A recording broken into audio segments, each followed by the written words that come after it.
I'm Terri with Prepped and Polished in South Natick, Massachusetts.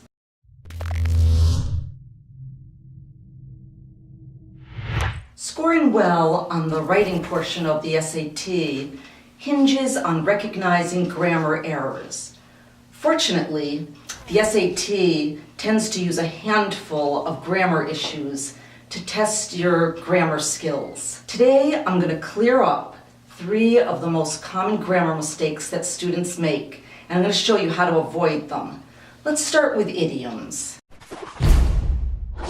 In a nutshell, idioms are the accepted way of saying something. But let's dig a little deeper.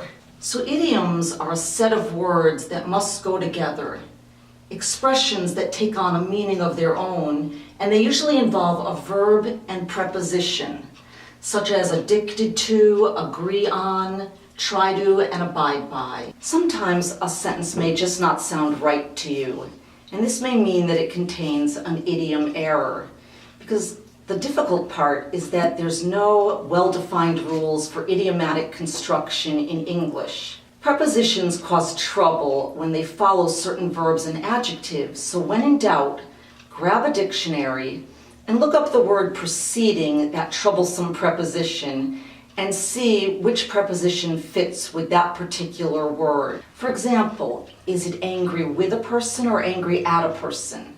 My dictionary says angry with. Is it commentary on a subject or commentary about a subject? Well, it's commentary on a subject.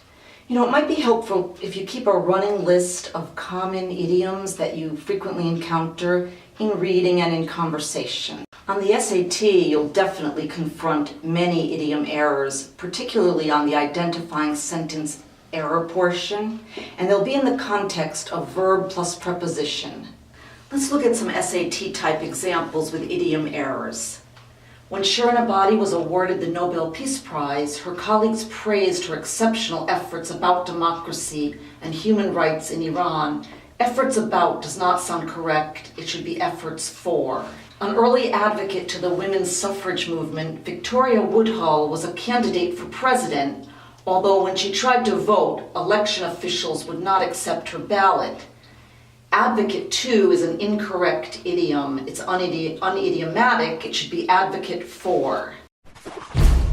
The second most common error that students make has to do with pronoun agreement. This is a favorite grammar subject to test on the SAT. Let's look at a rule. Always make sure that pronouns agree in number and gender with the noun or pronoun to which they are referring, and that's known as the antecedent.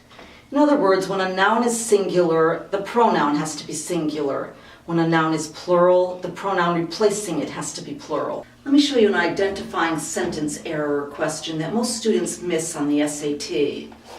Avid readers generally either admire or dislike Ernest Hemingway's journalistic style of writing. Few have no opinion of him.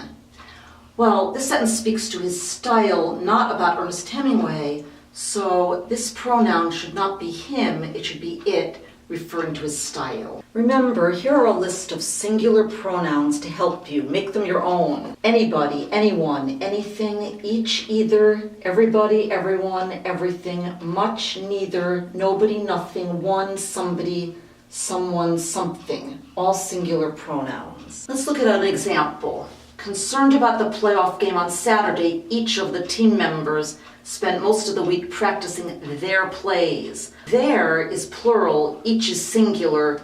We need his or her, and don't let members throw you off track. That's just a trick. The third most common mistake that students make has to do with parallel structure errors. Here's a tip for you. To avoid parallel structure errors, make sure that a series of equal items is written in the same logical structure or form. Here's a hint for you. On the SAT, a list of actions or items might indicate a problem with parallel structure. If you see a series of verbs with different tenses, they're ending in ing or ed, they're probably not parallel. Let me show you an SAT example of a parallel structure error. The Botanical Garden program familiarizes children with names of different flowers, teaches them the conventions of naming plants, and they have the opportunity to learn skills used by gardeners. Well, familiarizes and teaches, those verbs are parallel. They have is not, so we need gives them the opportunity. Well, I hope these 3 common grammar mistakes and how to avoid them will help you not only in your writing, but to gain points on the SAT. Keep your eyes peeled for these grammar problems, and good luck.